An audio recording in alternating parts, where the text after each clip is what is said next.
Hello there, I'm Scotty and you're not. I'm not British. Welcome back to Birth Month. We're looking at Pokemon Forever. Yes, Forever. Yes. It's okay. Thank you for watching. No. um, so Pokemon Forever, excuse me, is the final Pokemon movie to be released in theaters because it did not do very well. The story here is that back in older, 40 years from the time of this, a little boy named Sammy,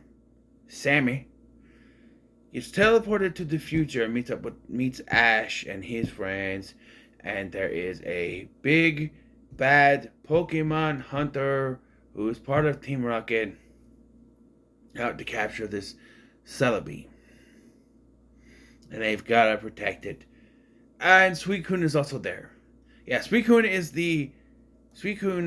appearances in this movie are relative to Elvis from Quantum of Solace. Oh, and Elvis is also there. Oh, and Suicune is also there. He shows up at the beginning and it's just like, oh, who's that? Well, that's a Suicune. The fact that they say that's a Suicune confuses me because is there only like one of each legendary Pokemon, so shouldn't it be that's Suicune, not a Suicune? I don't know. My issue with Suicune, besides not being utilized enough, it doesn't talk. Not all legendaries need to talk, and you can dismiss Entei as, oh, that was actually, it wasn't the real Entei, it was something made by the unknown, so that's why he could talk. And he had the same voice as Professor Hale. Yeah. This movie does a decent job with its story and offers a twist at the end that you could kind of catch on to at the beginning, but I don't know. But yeah, so we start in Depashed. We meet Sammy, who gets is it a sandwich or something from this lady, and she is sort of important later, but he gets from her, and while he is going around in the forest, he runs into the Celebi who's being chased by a Pokemon hunter, and we already have a continuity issue because the hunter is using a Scyther, which is fine, and a Houndoom, which is not fine. Because, well, we are led to believe that before the events of Season 1, there were only, at least acknowledged, 150 Pokemon. Or 151, whatever you want to go. There's no Mewtwo at the time, so 150 Pokemon in total. Which means that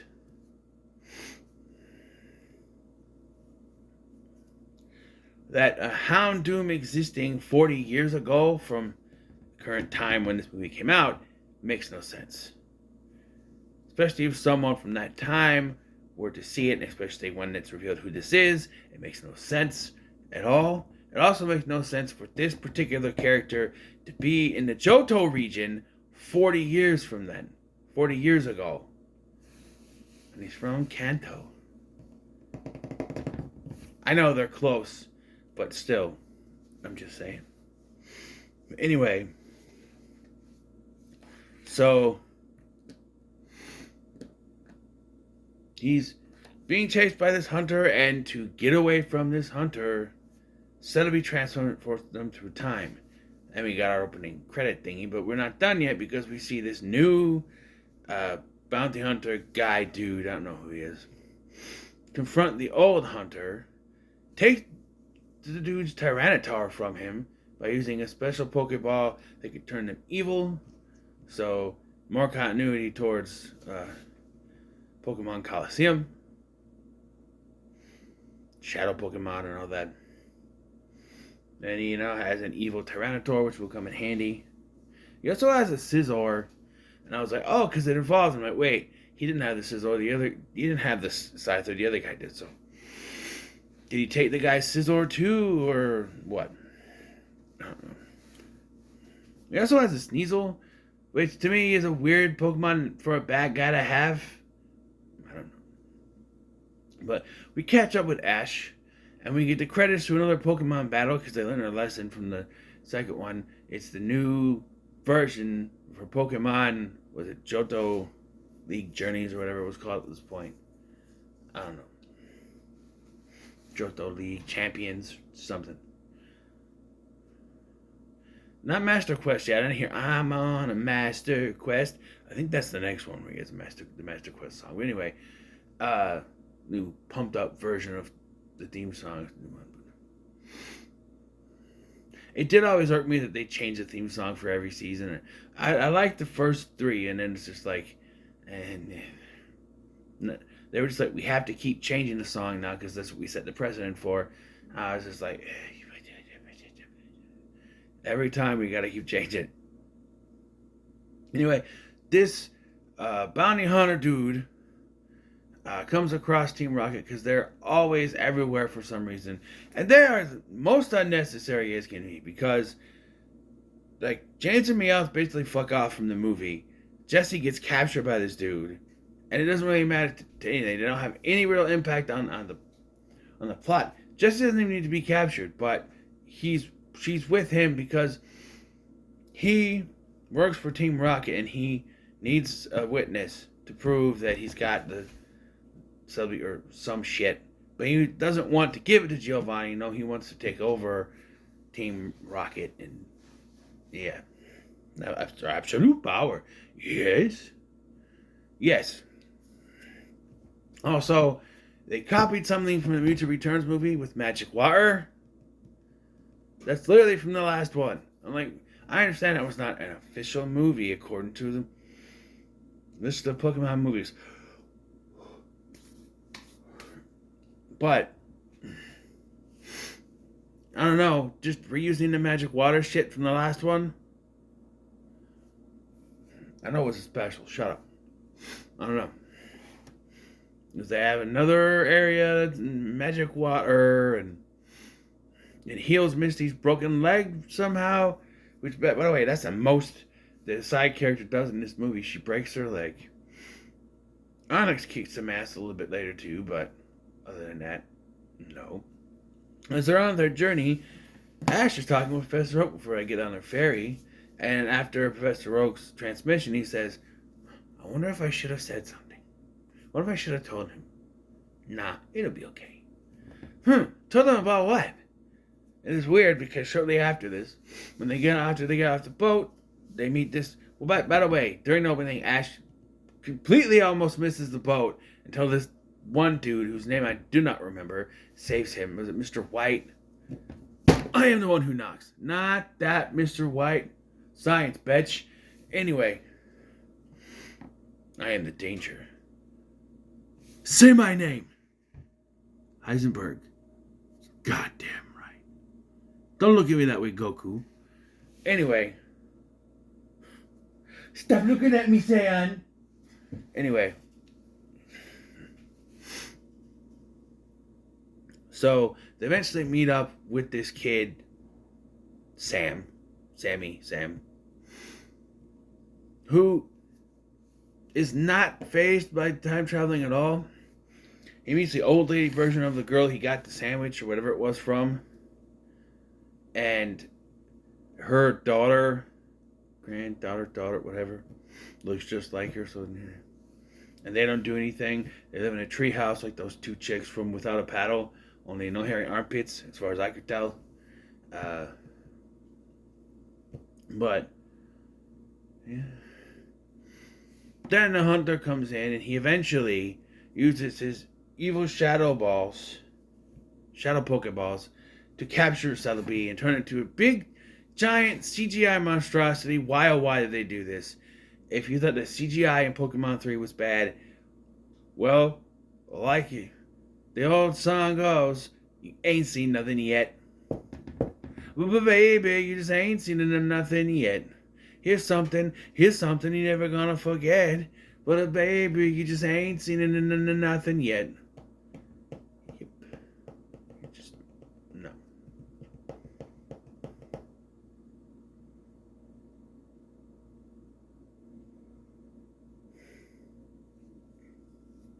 I could do like like Gold Member. And you ain't seen nothing yet. Buckman Turner Overdrive. But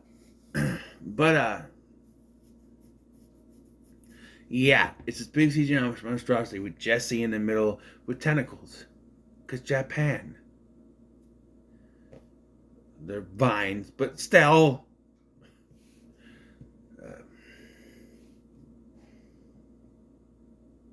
There's Sandgear at one point.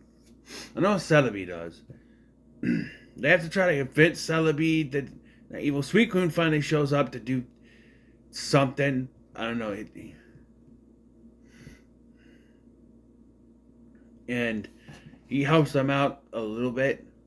Eventually, they somehow convince Celebi that everything he's doing is wrong, and Big CGI monstrosity goes away, but Celebi is dead, and they try to put him in the water, and it doesn't work, and so Suicune uses magic to restore the water, but it still doesn't work.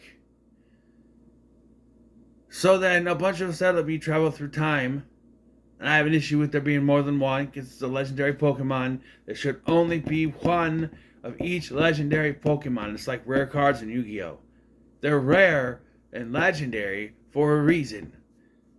I know they try to play it out by saying, oh, they are traveling through time. So is it the same one traveling from different points in time? Because that's a paradox waiting to happen. Oh, and when we get the reveal of who Sam is, we're going to talk about paradox. It's a nice twist, but there's so much. There's just so much. As a Doctor Who fan, this made me give it nah. The more and more I thought about this twist. I knew the twist going in, by the way, but So then the hunter guy shows up, but he doesn't last long. He's defeated, and then the Celebi decides to take Sam home.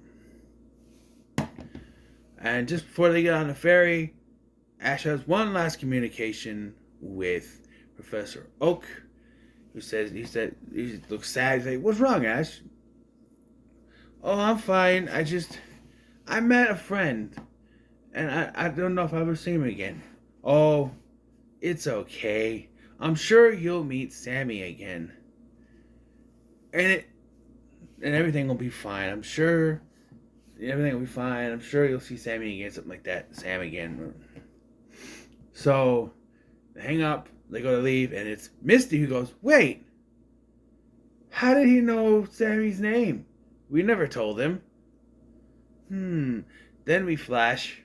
I wonder. We go to Professor Oak's lab as he pulls out the sketchbook and reveals that Sammy, was Professor Oak the whole time.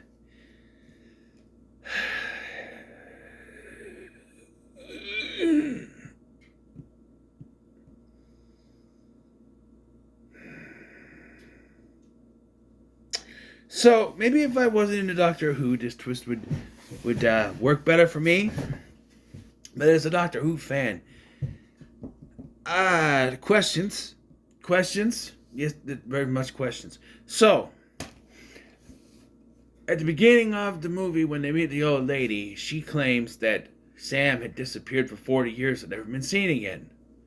So is she in on it? Did she lie to protect Professor Oak's identity? Right? I've heard complaints about this movie that Sam doesn't try to get in contact with any of his relatives. And my retort to that is that they couldn't do that because Ash and his friends can't know that it's a younger Professor Oak. You know how much that would do to the timeline anyway? If they knew? No, I don't know. But it's just, if he's like, "Oh, I need to look at my mom to see if she's still okay." "What's your name?" "What's her last name?" Oak. You know, because he'd have to say his last name to find his mom. So, or you could have had that woman go, "Oh, your mother, she's fine. She's in a retirement home. I talk to her all the time. We play canasta. We play cards all the time." Something like that. But no, especially if she's working with the older Professor Oak covering this up. Another thing. So is the Pokedex a bootstrap paradox now because Ash tells Professor Oak about the paradox before he's invented it? The paradox, the Pokedex. Ash tells Sam, Professor Oak, as a kid, about the Pokedex before he's even invented it. So does that mean he'll now go on to invent it because Ash told him? Also, another thing. As I mentioned earlier, this is supposed to be Professor Oak. When Professor Oak started, when this whole series started, Professor Oak, even in the games, states there are 150 Pokemon. He has that in this Pokedex. Sure, they can say, oh, that's in Kanto and some of the islands. Sure. But, so this came out, what was it, 2002, 2003. 2003. 40 years earlier, 1973. So, right? No. Yeah, 40. 63. 1963. So it's 1963 where he's from. He's already in the Johto region because that's where they are. And there's more than 150 Pokemon because he's being chased by a Houndoom, which is a Gen 2 Pokemon. Why couldn't that be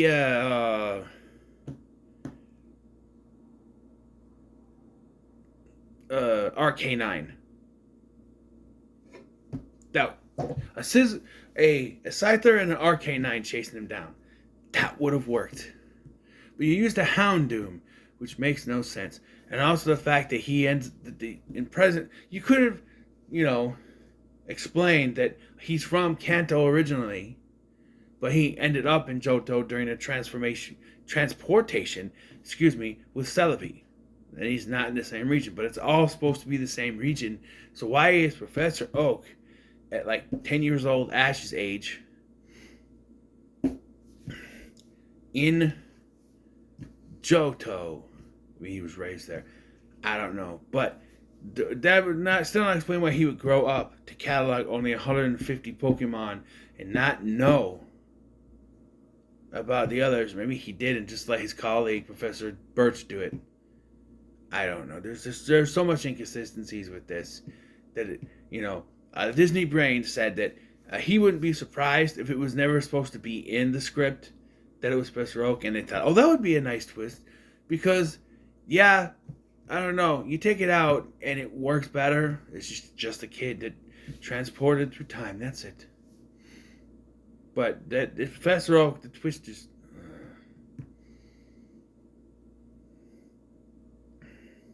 And here's the big one. So we all know that the standard when you are a Pokemon trainer, you get 3 Pokemon. You play the game, you play red or blue, you get either Charizard, Bulbasaur, Squirtle. But Ash is special, he gets a Pikachu. So is now Ash getting a Pikachu another bootstrap paradox, because now Sam's going to grow up knowing Ash. He's going to choose Ash. He's going to pick Ash, and he's going to have to give Ash a Pikachu instead of the 3 that are the starter Pokemon. Although, my question is, if Professor Oak kind of started all this, why wouldn't he insist that Pikachu be a starter Pokemon to begin with? Maybe he's not in charge. I don't know. But, I don't know. It's a bit confusing.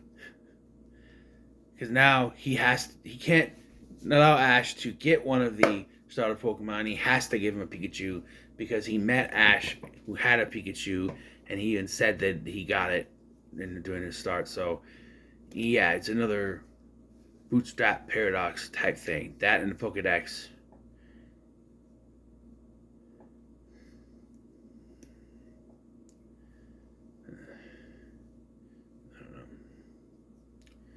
I don't know. Keep in mind, I think it's canon that Professor Oak knew Ash before Ash became a trainer because they lived in Pallet Town together, so he knew him. So did he then seek out this 10-year-old kid? That's another thing. This all leads to the fact that because of this time travel shenanigans, Ash is destined to become a Pokemon trainer, destined to get the Pikachu. It's his destiny, like it's a Puerto del Rio or some shit. My answer is no. I don't know. It's all too wibbly wobbly, timey wimey to talk like Doctor Who. Anyway, I'm giving this another middle of the road. Is it better than 3? No, the CGI is bordering on. I may have to eventually do a ranking of these 5, 6, at least 6. I don't know. But what it was find the twist. I went in knowing the twist, and then after rewatching the movie and everything, I just went through my head, and I was like, no, because the whole thing, this is a Pokedex, like, no, wait a minute, no, you're showing him the Pokedex, which means he already knew about the Pokedex when he made it, which means it's a bootstrap paradox, so like,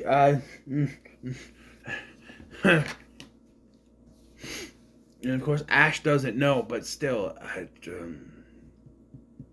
I feel like if they knew who he was, it would be more. They'd be able to have the characters be more careful. They should anyway, because they know this kid is from the past, and this kid should not know anything about the future. And like, by the way, there's a line of dialogue that confused the hell out of me, where Ash and Sam are talking, and it's like Sam's like talking about how old it's in the future, and Ash is like, yeah, but at least I'm not stuck here. The hell do you mean by that? Of course you're stuck here. You're from here. The hell are you smoking, man? Who wrote that line? Ash literally says, well, at least I'm not stuck here. Like, I know it's supposed to be something that's supposed to get Sam down, but like, it makes no sense because Ash is from here. He is stuck here. What? Like, and even if he meant like, oh, that he'll keep going and going into the future, but like, if Sam stays there, so will he. So it still makes no sense. I don't know. Anyway, thank you for watching. I've been Sky, and I'll see you in the next one.